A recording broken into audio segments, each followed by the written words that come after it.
All right, we'll start day 2 of this 49ers Raiders practice report from inside the Raiders facility in the air conditioning. And now we move outdoors to the desert heat. Had a lot more of it today here at the Raiders facility. No more rain. We had a few drops of rain on Thursday, but today, nice and hot at 49ers practice, and it was their longest practice of the year. I'm guessing it was the Raiders' longest practice of the year, and the 49ers were a little bit sloppy today offensively.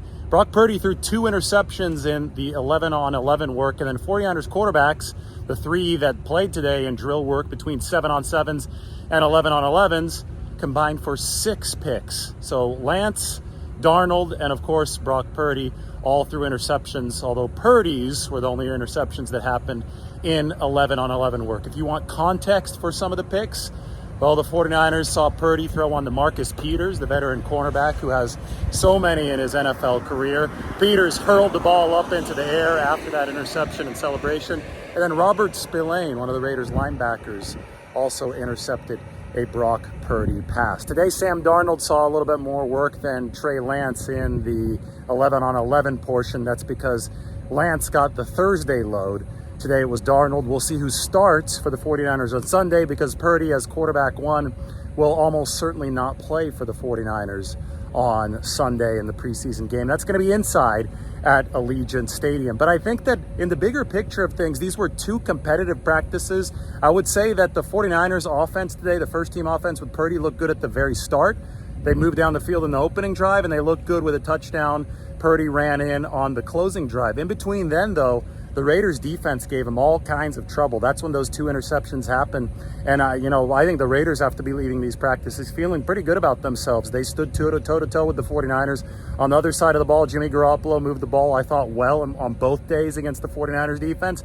No, the 49ers did not get a single pick of Jimmy Garoppolo in both of these practices.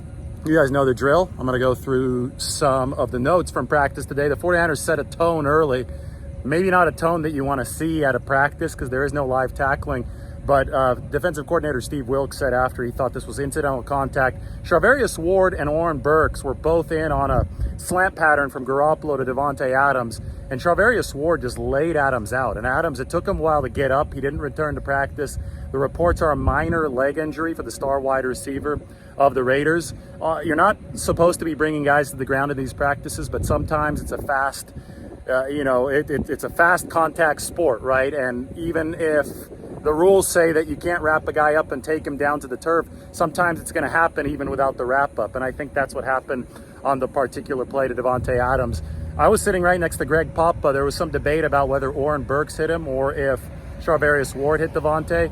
Greg Papa was watching through the binoculars the whole way. As you know, we have to watch through a telescope to see here at the Raiders facility. And Papa saw the lowered shoulder for Charvarius Ward hitting Davante Adams. So that set the tone for today. Another really physical practice. Today was an especially long practice here out in the heat. But the 49ers and the Raiders got good work against each other, and I have some notes from that work. Moving past Purdy and the 2 interceptions and the interceptions that all the quarterbacks were throwing in 7-on-7s, I thought Sam Darnold was really good in his short period of 11-on-11 work. He hit a nice pass to Daz Newsome downfield, hit another nice one to Willie Snead. 3 straight good completions for Sam Darnold there toward the end of practice. It's going to be interesting to see him have a longer look in this preseason game. Trey Lance should have a longer look on Sunday. I don't expect Purdy, who went 15 of 26 today, to play because Purdy got all the heavy work over the past 2 days. This is going to be a QB2 showcase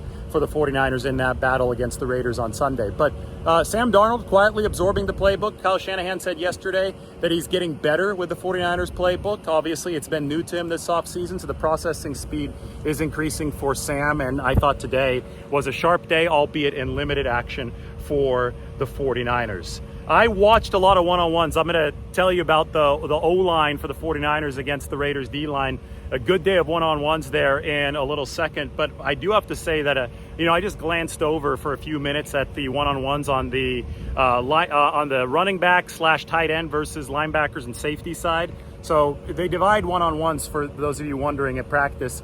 The offensive line works against defensive line, and then tight ends and running backs work pass patterns against opposing linebackers and safeties, while wide receivers work against opposing corners. The 49ers absolutely abused the Raiders in the portion of one-on-ones where Christian McCaffrey and the running backs were able to work against the Raiders linebackers and the safeties. Very first play was McCaffrey against Robert Spillane, who had the interception of Brock Purdy I just mentioned later on in 11-on-11s. It wasn't even close. Spillane tried to move up to the line of scrimmage and jam Christian McCaffrey. Within a split second, Christian is about 5 to 7 yards behind him, caught the easy score. Then Kyle Juszczyk, the 49ers fullback, worked against Divine Diablo. Great name, by the way, Divine Diablo, the other Raiders top linebacker, and Juszczyk just ran an out pattern and made easy work of him. So 49ers have tremendous optionality at the running back position. I mean, that's a West Coast Kyle Shanahan offense. I mean, throw to the running backs out of the backfield, exploit the mismatches against those linebackers.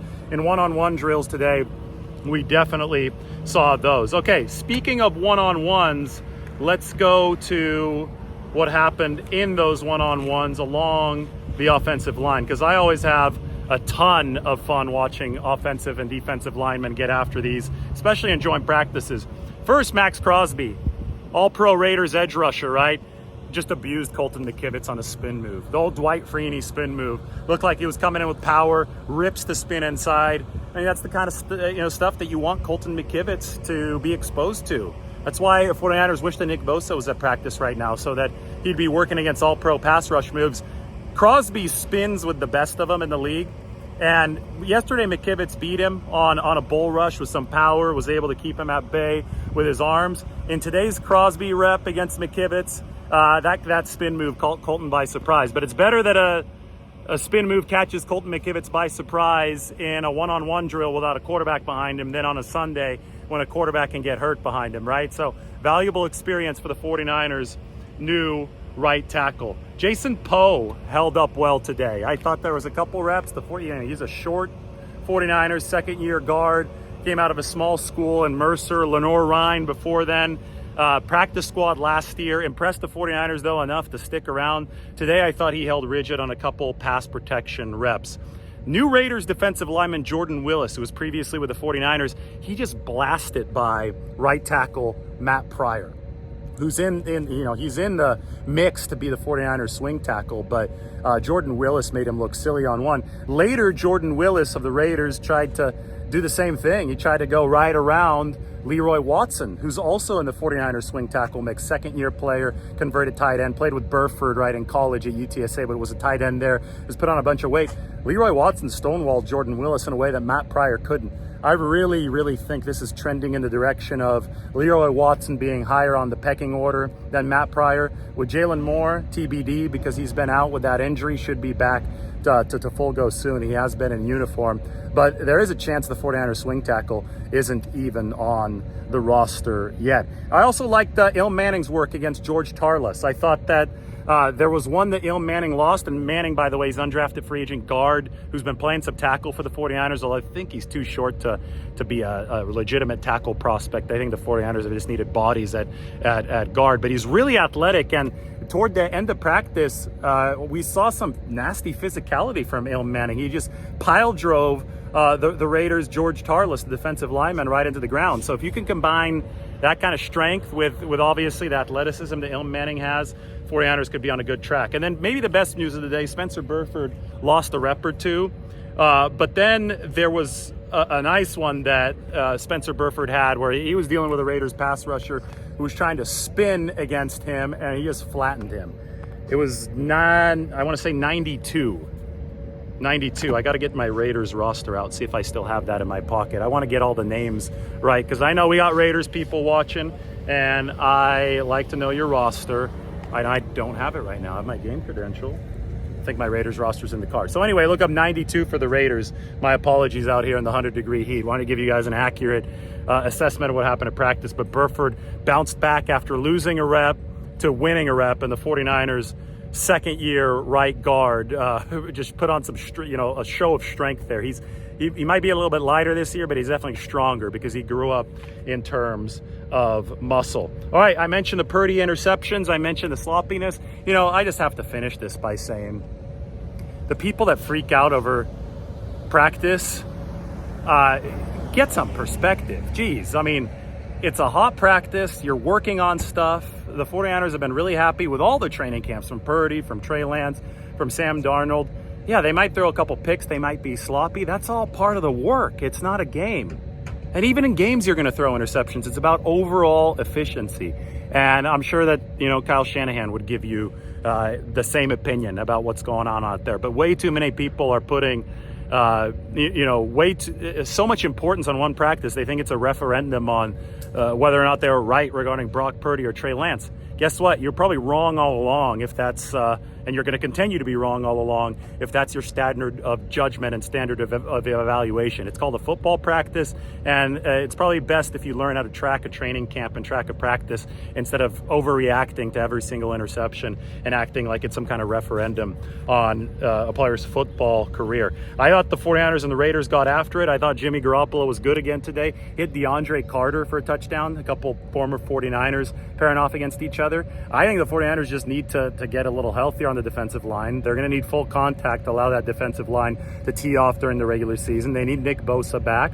And they obviously need Brock Purdy and the offense to keep on working on what it's working on, so it's ready to go for the regular season. These are the dog days of summer. This was the work the 49ers are putting in, and they just put in 2 really good days of it against the Raiders. Was it sloppy today offensively? I absolutely think so. I do think that Jimmy Garoppolo and that Raiders offense did a good job and held its own against the 49ers defense. But it's all part of the work, and that work continues with a game against the Raiders where a lot of those backups are going to play on Sunday. Talk to you then.